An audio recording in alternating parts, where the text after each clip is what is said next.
কই গো গিন্নি, কোথায় গেলে? তোমার কি কি প্রয়োজন আমাকে একটু লিখে দাও তো। আসলে কাজের চাপে আমার খুব একটা মনে থাকে না তো, তাই আর কি। তুমি তো সব সময় শুধু ভুলে যাও সবকিছু। আসলেই কি ভুলে যাও, নাকি আমি যা চাই তা আমাকে না দেবার এটা পরিকল্পনা? না গিন্নি, তুমি কি যে বলো! তুমি যা চেয়েছো আজ পর্যন্ত আমি কি তোমাকে দিইনি, তুমি বলো তো। হ্যাঁ, তা দিয়েছো, কিন্তু ইদানিং দেখছি তুমি যেন সব কিছু ভুলে যাচ্ছ। আরে ভুলিনি ভুলিনি, আসলে কি জানো তো, প্রত্যেকদিন নতুন নতুন জিনিসপত্র দিলে তার কোনো মূল্য থাকে না। আমি ভেবেছি সপ্তাহের একদিন তুমি যা চাও সমস্ত কিছু তোমাকে মুখের সামনে হাজির করে দেব। তাহলেই তুমি খুশি হয়ে যাবে আর আমাকে ভালো ভালো রান্না করে খাওয়াবে। বেশ, দেখাই যাক। আচ্ছা শোনো, আজকে আসবার সময় এক বস্তা সরু চাল নিয়ে এসো। ঘরে চাল একদম ফুরিয়ে যাচ্ছে। এই তো একদম অর্ডার করলেই মুখের সামনে এসে হাজির করে দেব। হ্যাঁ, আরে চারিদিকে তাকিয়ে দেখো, অনেকে দুবেলা খাবারের জন্য দুমুঠো চাল পর্যন্ত পায় না। তুমি ঠিকই বলেছ। ওই তো আমার ছোট বোন কোথা থেকে ধরে যে ওই ভিখারির বাচ্চাটাকে বিয়ে করলো, দেখো এখন দুবেলা খাবার জন্য হয়তো চোখের জল ফেলছে। তাহলে তোমার মতো সুখ আর কতজনকার আছে বলো। এবার বলো, তোমাকে আমি ভালো রেখেছি কি রাখিনি? হ্যাঁ গো, সত্যি তুমি আমাকে খুব ভালো রেখেছো। আমার তো খাওয়া পড়ার কোনো অভাব হয় না। মাসে আমি 5টা করে শাড়ি পাই তোমার কাছ থেকে, আর গয়না তো আমার কাছে অফুরন্ত আছে। আর ওদিকে তোমার বোন, তার কি সারা বছরেও একটাও কাপড় জোটে?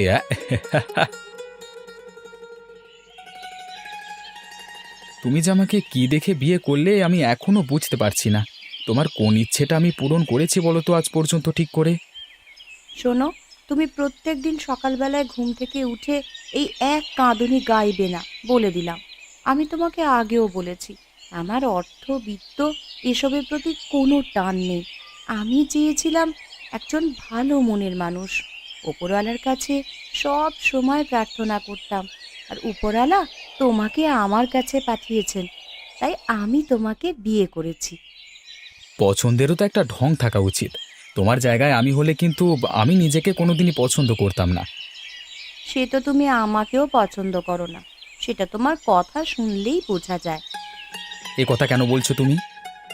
এই যে প্রত্যেক দিন উঠে তুমি আমাকে এসব ঢঙের কথা শোনাও, এখান থেকেই বোঝা যায় যে তুমি হয়তো আমাকে সরিয়ে দিয়ে অন্য কাউকে বিয়ে করতে চাইছো।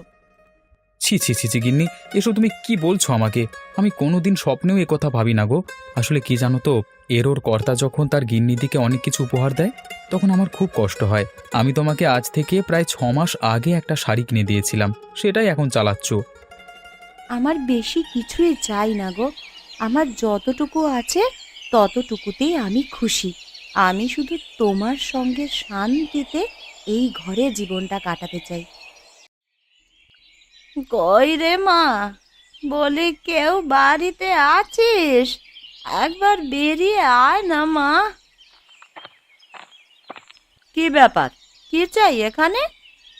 সেই কখন থেকে রাস্তায় হেঁটে বেড়াচ্ছি রে, তুই আমাকে দয়া করে একটু জল দিবি মা? প্রচন্ড জল তেষ্টা পেয়েছে যে। যখনই বড় বাড়ি দেখেছো অমনি জল চাইতে চলে এসেছো বলো? এরপর জল খাবার নাম করে আরো কত কিছু যে চাইবে তার তো কোনো ইয়াত্তা নেই। না রে মা, আমি কিছুই চাইবো না রে তোর কাছে।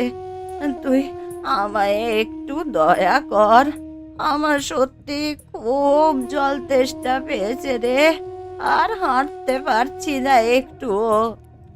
ওসব জল টল হবে না, তুমি এখান থেকে এসো। তুই এইভাবে কেন কথা বলছিস রে মা? আমি তো তোর কাছ থেকে সাহায্য পাবো বলেই এলাম।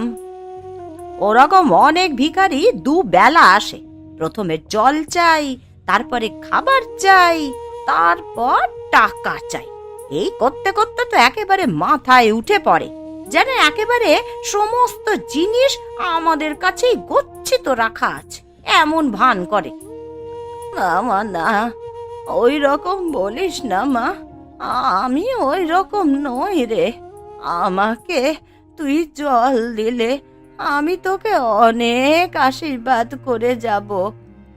তা আমি কে সেই আশীর্বাদ ধুয়ে খাবো নাকি? হ্যাঁ, যত সব ছোট লোক। এই যাও তো, যাও যাও এখান থেকে। বেকার শুধু শুধু সময় নষ্ট করো না আমার। ঠিক আছে মা, আমি চলে যাচ্ছি। তবে মনে রাখিস, তুই মানুষের সাথে যেভাবে ব্যবহার করলি, সেই ব্যবহার কেউ কোনোদিনও ভুলবে না রে।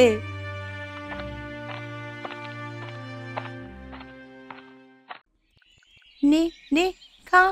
তোরা না খেলে কি করে হবে? তোদের জন্য সকাল থেকে কত কি খাবার রেখে দিয়েছি। তোরা না খেলে যে আর হবে না। মারে, আমাকে একটু জল দিবি মা? আমি সেই অনেক দূর থেকে হেঁটে আসছি। নদীর ওপারে কেউ আমাকে জল দিল না রে। এই বাঁশের ব্রিজ টপকে তাই আমি এখানে এলাম। সে কি বুড়িমা, আপনি সেই নদীর ওপার থেকে জল না খেয়ে এখানে আসছেন? আরে আসুন আসুন, আমি আপনাকে জল দিচ্ছি।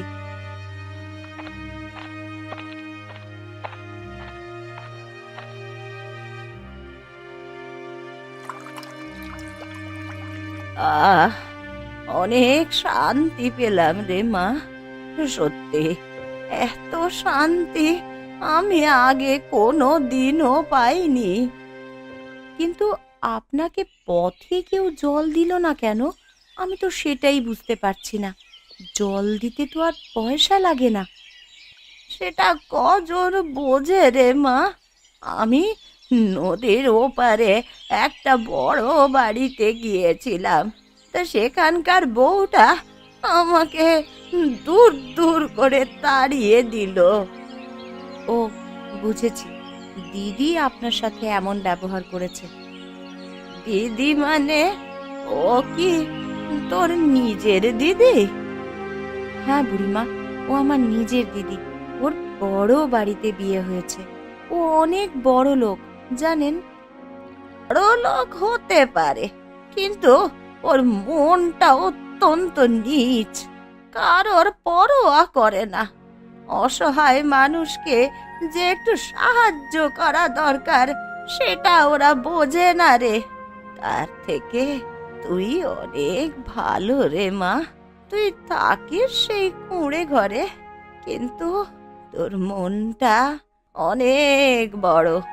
আমি আশীর্বাদ করি মা, তোরা যেন সারা জীবন সুখে থাকিস। আপনি এখন কোথায় যাবেন বুড়িমা? আমার যাওয়ার বিশেষ কোনো জায়গা নেই রে। আমি ওই পথে পথেই ঘুরে বেড়াই, দেখি কোনো বৃদ্ধাশ্রমে আমার ঠাঁই হয় কিনা। এখন আসি রে মা, তোরা ভালো থাকিস।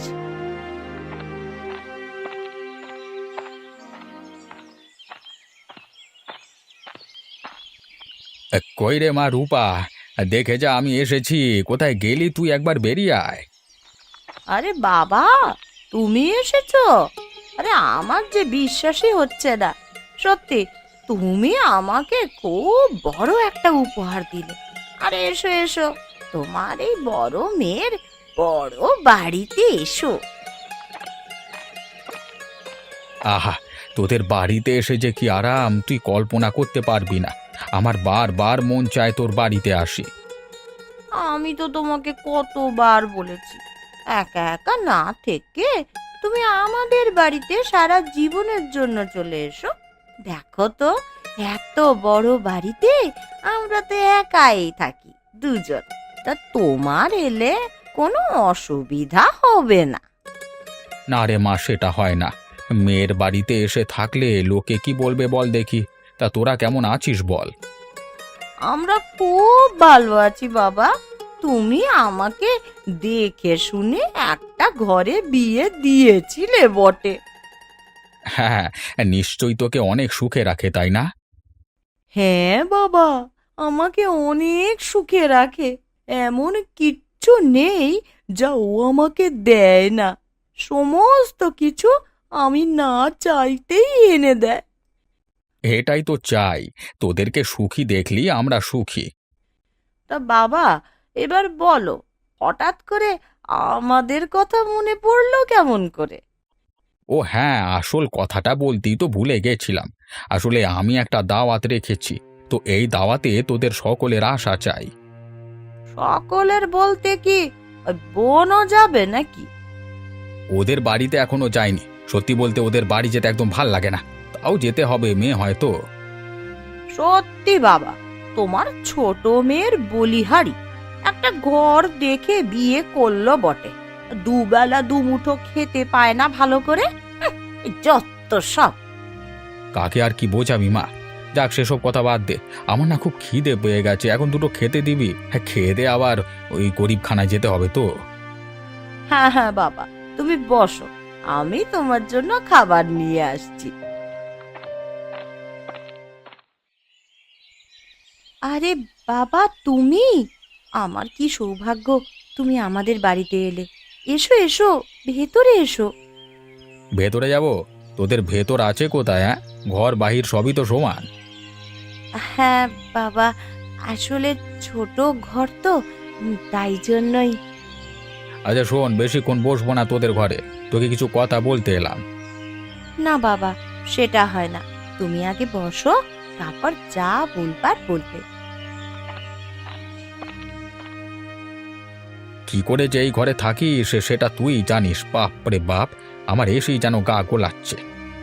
তবে আমার খুব ভালো লাগে জানো বাবা, আমি খুব শান্তিতে আছি এখানে। হ্যাঁ, সেটা দেখতেই পাচ্ছি কত শান্তিতে আছিস। 6 মাস আগে একটা কাপড় পরতে গিয়েছিলাম, এখনো পর্যন্ত সেই কাপড়টা পরে আছিস, যত সব। আমার বেশি কিছু চাই না বাবা, আমি অল্পতেই সন্তুষ্ট। যাক, ভালো থাকলেই ভালো। আমার আর কি, আমি ভালো কথা বলতে এলাম। শোন, আগামী পরশু আমার ঘরে একটা দাওয়াত রেখেছি, তা তোর দিদি আর জামাইবাবুকে নেমন্তন্ন করে এসেছি, তোদেরকেও বলে গেলাম। আর চলে যাবি, হ্যাঁ, দুটো ভালো মন্দ খেয়ে আসবি। কি উপলক্ষে দাওয়াত বাবা? কোনো উপলক্ষ নয়, আমার ইচ্ছে গেল তাই আমি দাওয়াত দিচ্ছি। ঠিক আছে বাবা, আমি ওই দিন ওকে নিয়ে চলে যাব। ঠিক আছে, তাহলে ওই কথাই রইল। আমি তবে এখন এলাম, কেমন? এখানে বেশিক্ষণ থাকতে আমার ভালো লাগছে না তোর।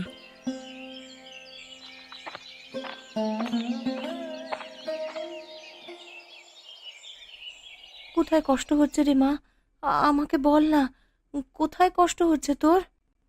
মা, মাথাটা খুব যন্ত্রণা হচ্ছে, পেটে খুব লাগছে। আমাকে কিছু ওষুধ দাও না মা, আমি ওষুধ খেলে এক্ষুনি ভালো হয়ে যাব। আমি যে তোর জন্য ওষুধ কিনবো সেই টাকা আমার কাছে নাই রে মা। তুই একটু কষ্ট করে শুয়ে থাক, আমি বরং একবার ওই নিখিলদার বাড়ি থেকে ঘুরে আসি। নিখিলদা নিশ্চয়ই আমাকে টাকা দিয়ে সাহায্য করবে। আচ্ছা মা, তাড়াতাড়ি চলে আসবে কিন্তু।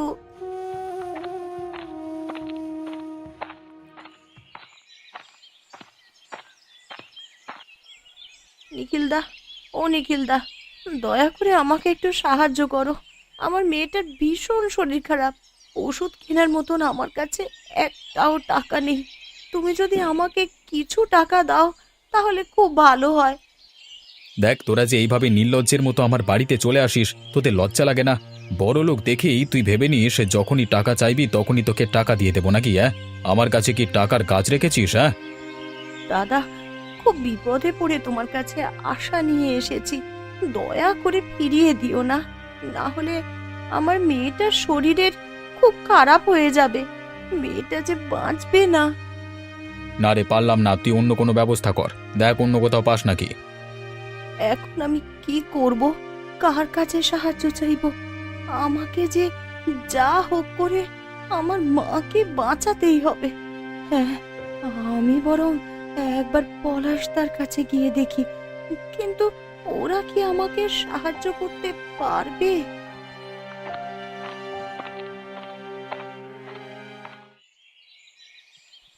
পলাশদা, বাড়িতে আছো? আরে নীলিমাদি, তুমি এখানে কি করছো? আর তোমাকে এরকম উদাস লাগছে কেন? কি হয়েছে তোমার? মেয়েটার শরীরটা ভীষণ খারাপ, ওষুধ কিনবো, তার টাকাও আমার কাছে নেই। নিখিলদার কাছে গিয়েছিলাম, কিন্তু নিখিলদা আমাকে সাহায্য করলো না। এখন মেয়েটা আমার বিনা চিকিৎসায় মারা যাবে। তুমি কেঁদো না দিদি, আমরা থাকতে ওর কিছুই হবে না। দাঁড়াও দিদি, আমার কাছে কিছু জমানো টাকা আছে, আমি সেগুলো তোমাকে দিচ্ছি।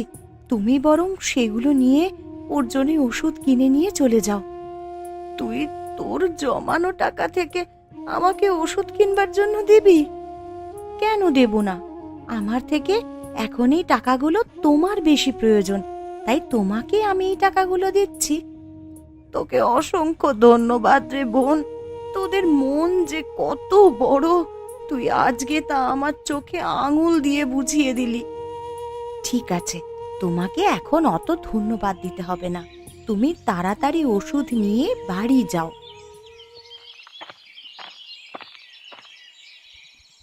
আরে এসো এসো বাবা জীবন, আয় মায়, তোদের জন্য সেই কখন থেকে অপেক্ষা করছি। এতক্ষণ আসতে সময় লাগলো? আর বলো না বাবা, তুমি তো ওকে চেনো, সারাক্ষণ শুধু কাজ আর কাজ। ওই কাজ ছাড়া কিছুই বোঝে না, তাই আসতে একটু দেরি হয়ে গেল। না না, কাজ নিয়ে থাকা খুব ভালো, অন্তত নিজেকে ব্যস্ত তো রাখতে পারে। সারাদিন তো সময়টা বেকার বেকার নষ্ট করে না। তা চলো বাবা জীবন, নিশ্চয়ই তুমি অনেক ক্লান্ত হয়ে গেছো, চলো এখন ভেতরে চলো। কিছু মনে করো না বাবা, হ্যাঁ, ওই তাড়াহুড়োর মাথায় মিষ্টি কিছু আনা হয়নি। আরে না না, সেসব নিয়ে তোকে ভাবনা চিন্তা করতে হবে না। চল চল, তোরা ভেতরে চল। কেমন আছো বাবা? শরীর কেমন আছে তোমার? হ্যাঁ ভালো আছি। তা কি ব্যাপার, তোদের আসতে এত দেরি হলো? কি করছিলিস কি? আসলে বাবা, আমাদের ওখানে একটা বাচ্চা মেয়ের খুব শরীর খারাপ ছিল, তাকে একবার দেখে আসতে গিয়েছিলাম। তো তার মা আমাদেরকে ছাড়লো না। বাবা, তোদেরকেও এত খাতির করে কেউ? খাতির নয় বাবা, আসলে ওদের পরিবারটাকে আমরা খুব ভালোবাসি, তো তাই জন্যই হয়তো আমাদেরকে। ঠিক আছে ঠিক আছে, অত না বকে এখন। তোদের জন্য বাড়ির পাশের ওই অতিথিশালাটা একটা জায়গা করা আছে, ওখানে গিয়ে বরং তোরা বিশ্রাম নে। আচ্ছা বাবা, আমরা তাই যাচ্ছি।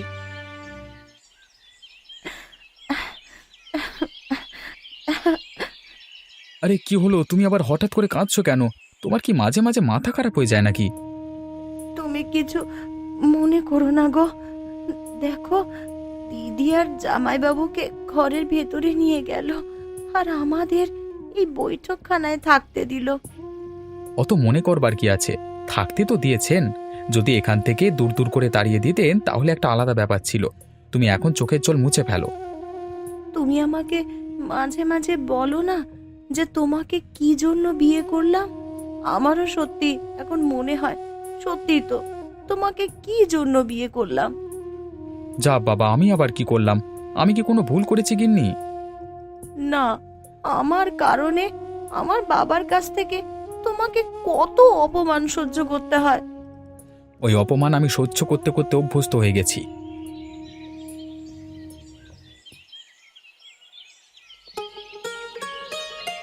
কই রে মা রূপা, আরে বড় জামাইকে মাছের বড় মাথাটা দে।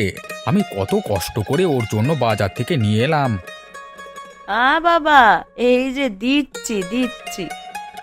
আর এই যে দীপা, তোর বর তো আবার এত বড় মাছ কোনোদিন খায়নি। দেখ, একটার বদলে দরকার হলে দুটো করে খা। কবে আবার এসব খাবার ভাগ্যে জুটবে?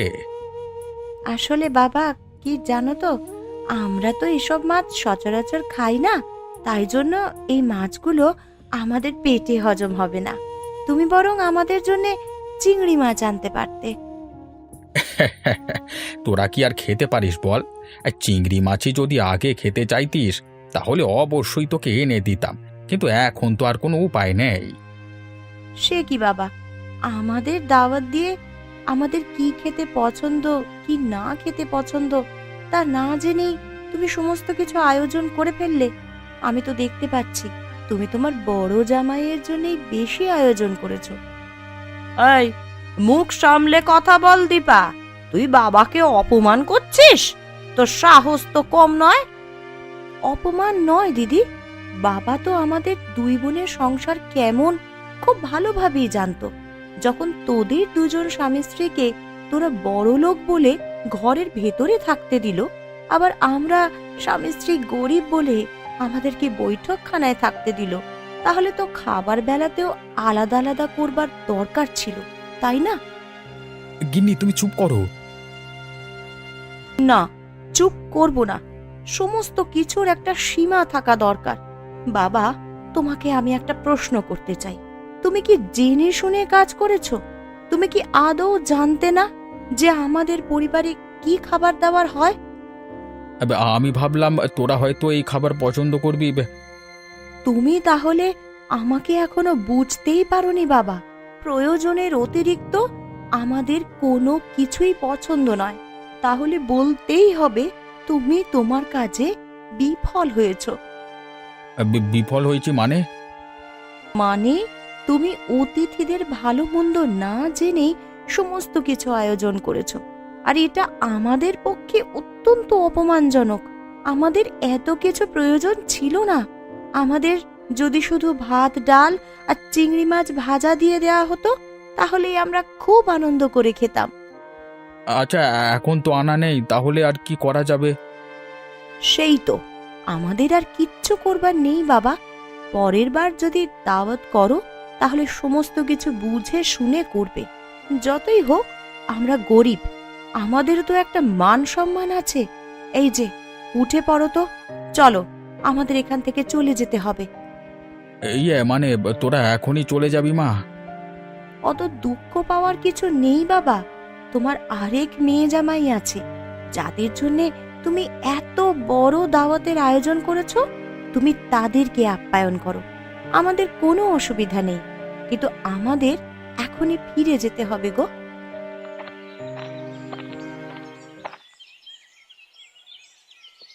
এটা তুমি কি করলে গিন্নি? তুমি বাবার মুখের উপর এই কথাগুলো বলতে পারলে? উনি যদি তোমাকে আর আমাকে ডেকে নিয়ে গিয়ে বারবার অপমান করতে পারেন, তাহলে আমিও পারি। উনি গুরুজন বলে আমি এতক্ষণ চুপ ছিলাম, কিন্তু সব সময় চুপ থাকাটা ভালো নয়। নিজের আত্মসম্মান বোধটাকেও কারোর কাছে বিকিয়ে দেওয়া যায় না। দেখো তো, আমার জন্য তোমাকে কত অপমানিত হতে হচ্ছে। সেটা তোমার কোনো দোষ নয়। যাদের যেমন মানসিকতা, তারা তো তেমনই করবে। চলো, সারাদিন তো কিছুই খাওয়া হয়নি। আমাদের ঘরে আমি চিংড়ি মাছ ভেজে রেখে গিয়েছিলাম। ওই দুখানি ভাত চাপিয়ে দিই, তারপর চিংড়ি মাছ দিয়ে আরাম করে খাওয়া যাবে।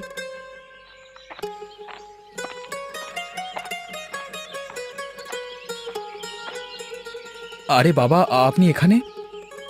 না এসে থাকতে পারলাম না। আসলে আমি তোমাদের সাথে খুবই বাজে ব্যবহার করেছি। আমি আশেপাশের লোকজনের কাছ থেকে শুনেছি তোমাদের ঘর ছোট হতে পারে, কিন্তু তোমাদের মনটা বিশাল বড়। তাই আমি আমার ব্যবহারের জন্য তোমাদের কাছে ক্ষমা চাইতে এসেছি। আপনি কি বলছেন বাবা? আপনি গুরুজন হয়ে আমাদের কাছে ক্ষমা চাইবেন কেন? আজকে দুপুরে যে ব্যবহার আমি করলাম, সেসব কথা আমরা আর মনে রাখিনি। পলাশদা, আমার মেয়ে ভালো হয়ে গেছে।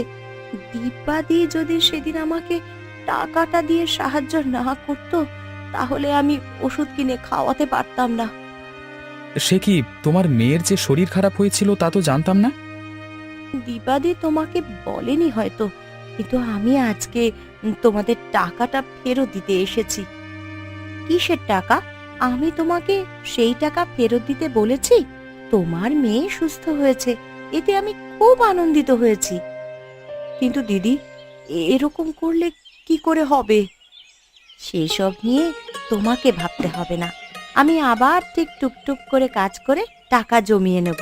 তুমি তোমার মেয়ের প্রতি খেয়াল রেখো। সত্যি মা, তোদের দেখে আমি অবাক হচ্ছি। তোরা গরিব হয়েও বিপদের সময় মানুষকে সাহায্য করছিস। তোদের প্রতি আমার খুব গর্ব হচ্ছে রে।